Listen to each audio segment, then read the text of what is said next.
बहुत समय पहले एक छोटे से गांव में एक बुद्धिमान दादाजी और उनका नन्हा पोता रहते थे। गर्मियों की छुट्टियों में पोता हर बार अपने दादाजी के पास आकर उनके साथ खेलता और ढेर सारे सवाल पूछता।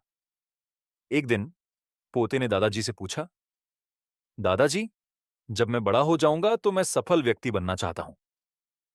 क्या आप मुझे सफलता का रहस्य बता सकते हैं? दादाजी मुस्कुराए और बोले, सफलता का रास्ता समझने के लिए पहले कुछ देखना होगा।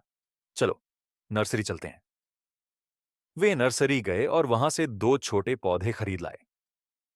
घर लौटने के बाद दादाजी ने एक पौधे को मिट्टी से भरे गमले में लगाया और उसे घर के अंदर रखा, जबकि दूसरे पौधे को उन्होंने आंगन में खुले आकाश के नीचे लगाया।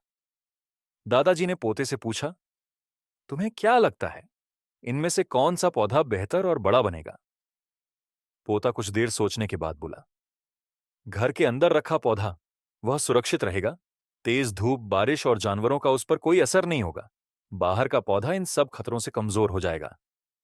दादाजी ने सिर हिलाया और मुस्कुराते हुए बोले, चलो, समय के साथ देखते हैं। कुछ वर्षों के बाद पोता गर्मियों में फिर से अपने दादाजी से मिलने आया। वह पहले से बड़ा और समझदार हो गया था, लेकिन उसे अभी भी अपने सवाल का जवाब नहीं मिला था। उसने दादाजी से कहा, दादाजी, आपने अब तक मुझे सफलता का रहस्य नहीं बताया। इस बार आपको बताना ही होगा। दादाजी ने पोते से कहा, पहले चलो उन पौधों को देखते हैं जिन्हें हमने 4 साल पहले लगाया था। वह दोनों पौधों के पास गए। घर के अंदर गमले में रखा पौधा अभी भी छोटा और कमजोर था। उसकी जड़ें गमले की मिट्टी तक सीमित थीं।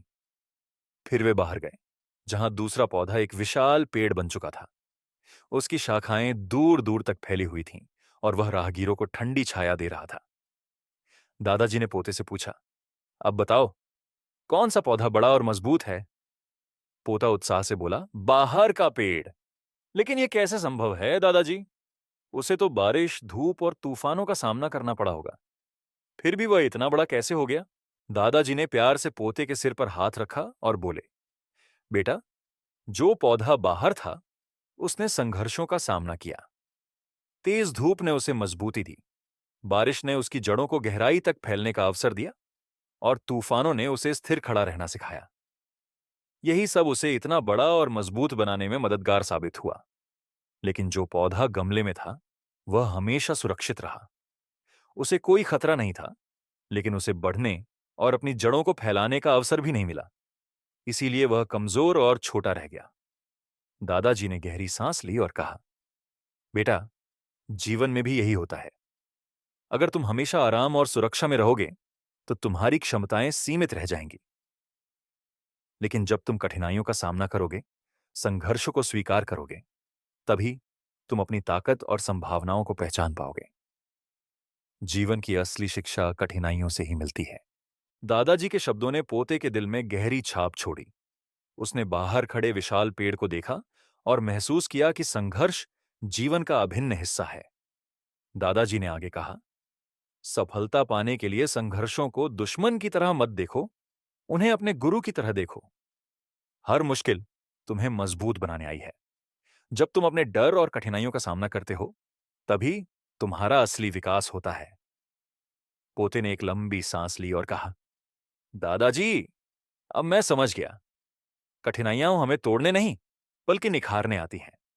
मैं जीवन में हर चुनौती को खुले दिल से स्वीकार करूंगा। दादाजी ने मुस्कुराते हुए कहा, यही सच्ची सफलता का मार्ग है। याद रखना, जीवन का हर तूफान तुम्हें मजबूत और बड़ा बनाने के लिए आता है। उस रात पोता शांत मन से सो गया, अपने दिल में दादाजी की शिक्षा और पेड़ की कहानी को लेकर। उसने निश्चय किया कि वह हर कठिनाई को अपने विकास का अवसर बनाएगा। संघर्ष और कठिनाइयां जीवन में विकास के लिए आवश्यक हैं। कठिन समय हमें मजबूत और अधिक सक्षम बनाता है। बुद्ध का यह उपदेश सिखाता है कि बाहरी सुख सुविधाएं अस्थायी हैं, लेकिन आंतरिक शक्ति और धैर्य ही सच्ची सफलता का आधार है। तो दोस्तों, इस कहानी ने हमें सिखाया कि जीवन में संघर्ष और चुनौतियां ही हमें मजबूत बनाती हैं और सफलता की राह दिखाती हैं। जब तक हम अपने कंफर्ट जोन से बाहर निकलकर समस्याओं का सामना नहीं करेंगे, तब तक हम अपनी असली क्षमताओं को नहीं पहचान पाएंगे। अगर आपको यह कहानी पसंद आई, तो इसे लाइक करें, कमेंट में अपनी राय बताएं और इसे अपने दोस्तों और परिवार के साथ जरूर शेयर करें। ऐसी और प्रेरणादायक कहानियों और किताबों के सारांश सुनने के लिए हमारे channel enlightening stories and summaries को सब्सक्राइब करें। याद रखें, हर चुनौती एक नए अवसर की शुरुआत है। आपसे फिर मुलाकात होगी एक नई कहानी या सारांश के साथ। तब तक के लिए खुश रहिए, सीखते रहिए और आगे बढ़ते रहिए।